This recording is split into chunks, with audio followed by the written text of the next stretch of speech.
Good evening, ওনার নতুন একটা ব্লগে সবাইকে ওয়েলকাম। আজকের ব্লগ বানানোর একদম মুড নেই, তো ভাবলাম না তোমাদের সাথে মনের কিছু কথা শেয়ার করি। আজকের আমার মায়ের 1 বছরের মৃত্যুবার্ষিকী। হাসছি না, সেটাই হচ্ছে কথা। মানুষ না, আমাকে কেউ না জানলে না বুঝলে তারা এটাই ভাববে যে মেয়েটা মনে হয় পাগল হয়ে গেছে, আর না হলে কোনো ফিলিংসই নেই মায়ের প্রতি। আসলে কি বলো তো, এত মৃত্যু না চোখের সামনে দেখে দেখে দেখে দেখে ভেতরটা পাথর হয়ে গেছে। আর যারা মারা গেছে তার সবাই আমার ভীষণ কাছের প্রিয়জন। তার জন্য না যখন মনে পড়ে তখন এতটা কষ্ট হয়, এতটা ভেতরের থেকে পুরো ব্যথাটা গলা অবধি না দল্লা পাকিয়ে আসে, দম বন্ধ হয়ে আসে, বেরোতে পারে না। আর তারপর কষ্টের কোনো গান চালিয়ে দিয়ে হাউমাউ করে কেঁদে মন একদম হালকা করে দিই।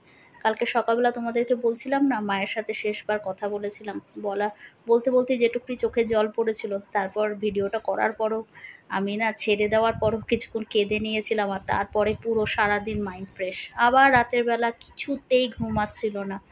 1:40 রাত 1:40 মা মারা গেছিলো। তো আমি 1টা অবধি জেগেও এটা ভাবছিলাম যে এখনও মা বেঁচে ছিল। তখন আমি স্ট্যাটাসে দিয়েও ছিলাম আমার হোয়াটসঅ্যাপে স্ট্যাটাসে যে এখনও তুমি বাঁচার জন্য লড়াই করছিলে, কিন্তু যখন সবাই ঘুমিয়ে পড়েছিল তুমি সবাইকে ফাঁকি দিয়ে চুপ করে চলে গেছিলে। তো ভালো থেকো মা, আর আমরাও ভালো থাকবো, আমিও ভালো থাকবো, এরকম লিখেছিলাম। ঘুম আসছিল না। তারপর জেমসের সেই গানটা, মায়ের গানটা, মা কি 10 মাস 10 দিন ওই গর্ভে ধারণ, ওই গানটা এত কষ্ট। ওই গানটা শুনে হাউ মাউ করে কেঁদে মন পুরো ফ্রি হয়ে গেলাম। সকালবেলা ঘুম থেকে উঠে কৌশিককে বললাম যে রাতেরবেলা আমি অনেক পরে ঘুমিয়েছি। আমার 1টার পরে ওই সব ভাবতে ভাবতে কখন শুয়েছি জানি না, কিন্তু ওই যে বললাম যখন মনে পড়ে দম বন্ধ হয়ে আসে, প্রচণ্ড কষ্ট হয়। আর তারপরে এই যে ফ্রি সারাদিন, আমি আজকের এক ফোঁটা চোখের জল ফেলিনি। মায়ের কথা মনে পড়ছে কিন্তু আমি কাঁদিনি। কি বলতো, আর এই যে 1 বছরের কাজের, আমার বাড়িতে তো কোনো কাজ আমি করিনি। আমাদের যেরকম হয় ছেলেদের কাজ ছেলেরা করেছিল, আমার দাদা আছে, দাদা সব কাজ করেছিল। আমি 4 দিনের দিনে মেয়ে হিসেবে, যেহেতু আমি ম্যারিড ছিলাম, মেয়ে হিসেবে আমি আমার কাজ করেছিলাম। আর তারপর না এখানে সেই 10 মাস পরে প্রথম বাড়ি গেছিলাম। আর বুট্টু না দিদুকে, মানে বাড়িতে গিয়ে দিদুকে দেখতে পায়। তো আগের বারও যখন গেছিলো দিদুকে দেখতে পেয়েছিল, বাট দিদু তো তখন বেঁচে ছিল না। আর এবার না গিয়েই না ওরকম ঘরের মধ্যে ঢুকেই ওই ফটোগুলো সব টানানো ছিল, ও না রীতিমতন ভয় পেয়ে একটুখানি কান্নাকাটি করছিল। তখন আমি বুঝলাম যে বাচ্চাদের না সামনে এইসব ফটো দেখলে, যাদের কেউ চেনে, মানে চেনে বলতে আমার মাকেই শুধু চিনতো, বাকি তো কাউ চেনে বলতে, বাবা যখন মারা গেছিলো তখন বুট্টু খুবই ছোট, 1 বছর 4 মাস। তো দাদুর কথাও কিছুই মনে নেই, ফটো দেখলেও মনে পড়ে না, কিন্তু দিদু ওর বেস্ট ফ্রেন্ড ছিল। তো সের জন্য ওর ভেতরে কিছু একটা হয়েছিল, খুব কাঁদছিল। আর ভয় পেয়ে গেছিলো, বুঝতে পারছিলাম। আর তখন আমি ওকেই সামলাচ্ছিলাম, মানে আমার মধ্যে সেই ফিলিংসটা ছিল না যে আমি বাড়িতে প্রথমবার ঢুকেছি, আমার বাড়িতে মা নেই। সেই ফিলিংসটা আমার বুট্টুর জন্য আসছিল না, ওকেই সামলাচ্ছিলাম। তারপর থেকে না ঠিক করেছিলাম যে আমার এই হায়দ্রাবাদে যেখানে আমি থাকি, এখানে কোনো রকমে কারোর ফটো আমি রাখবো না। তো এখানে না কারোর ফটোই ওরকম বড় করে বাঁধানো নেই। আর মায়ের ফটো আমার ফোনে প্রচুর রয়েছে, প্রচুর, মানে 1 বছর আগের মানে এই লাস্ট 1 বছর মায়ের কোনো ফটো আমার সাথে নেই, কিন্তু তার আগে প্রচুর মায়ের সাথে আমার ফটো রয়েছে। কারণ মাকে ছাড়া কোথাও বেড়াতে যেতাম না, যেখানে যেতাম মায়ের সাথে যেতাম, বলতে মাকে নিয়ে যেতাম, মা আমাদের নিয়ে যেত, আমাকে আর পুট্টুকে। প্রচুর ঘুরেছি আমরা একসাথে। আর আমি যেহেতু ব্লগ বানাতাম তার জন্য আমার মায়ের ভিডিও রয়েছে, মায়ের ফটো রয়েছে, এমনিও আমরা প্রচুর ফটো তুলতাম। তার জন্য আমি আমার ফোনের মধ্যে রয়েছে, কিন্তু আমি না ওই বাকিদের মতন না দেয়ালে ফটো টানিয়ে রেখে গলায় মালা দেওয়া, এইগুলো দেখলে আমার ভেতরটা আরও হু হু করে উঠবে।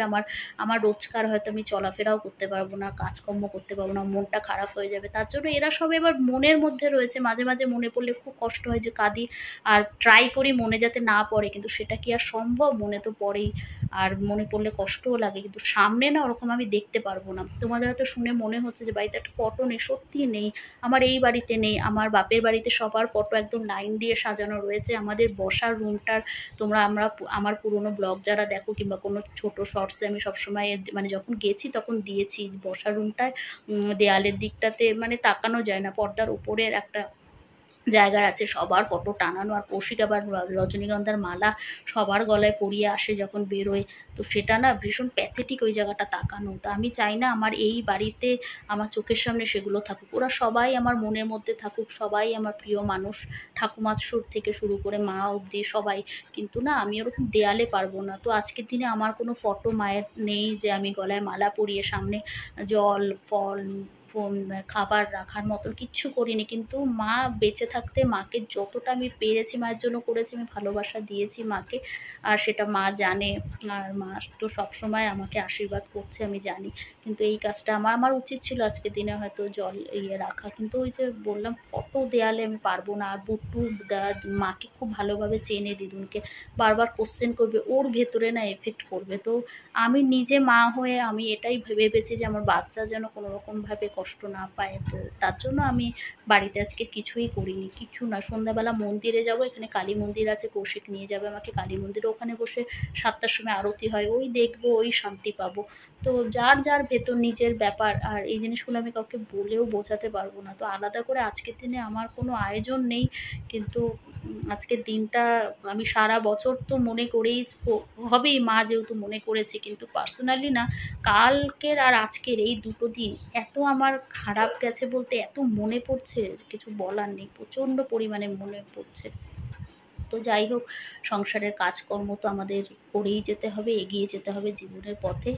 আর যারা ফটো হয়ে গেছে তাদেরকে ভেতরেই মনের মধ্যেই রেখে দেবো, আর তারা আমাকে আশীর্বাদ করুক, আমি যেন অনেক অনেক আগে আগে এগোতে পারি। আমার সংসার, আমার বর বাচ্চা সবাইকে আমি ভালো রাখতে পারি। সবাই ভালো থাকুক, সুস্থ থাকুক, তোমরাও ভালো থাকো, সুস্থ থাকো।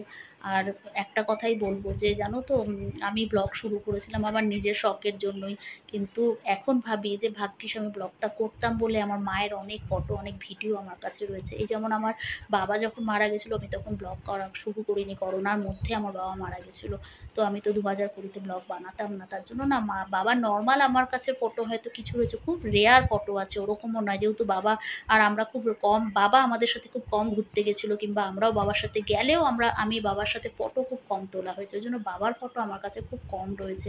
কিন্তু মায়ের সাথে না ওই ব্লগ বানানো শুরু করার পর থেকে না অনেক ফটোই রয়েছে যে মা হাঁটছে, চলছে, কথা বলছে, আমার মানে কাছে রয়েছে। তার জন্য ব্লগ বানানোটা একদিকে খুব ভালো শুরু করে এইটা হয়েছে যে মাকে আমি পেয়েছি, আমার পুরনো অনেক ব্লগে মা থাকবে।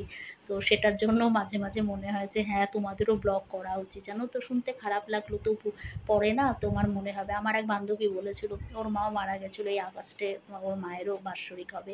তো ও বলেছিল যে তুই ব্লগ বানিয়েছিলিস বলে তোর ব্লগের মধ্যে কাকিমাকে দেখতে পাই, কিন্তু আমার মায়ের সাথে সেরকম হাঁটা চলা ওরকম টাইপের ফটো নেই। নর্মাল ফটো থাকলেও মা কথা বলছে, হাঁটছে, চলছে, সেগুলো নেই। তো সেটা মনে করে মনে হলো সবার না একটু মাঝে মাঝে এই ব্লগ না বানালেও বাবা মার সাথে একটুখানি ভিডিও মাঝে মাঝে চেষ্টা করে রাখতে, বেড়াতে গেলে অনেক অনেক অনেক ফটো তুলে রাখতে। এটাই বাস্তব, যখন থাকবে না না তখন মনে হবে ভাগ্যিস অনেক অনেক ফটো তুলেছিলাম বাবার সাথে, মায়ের সাথে।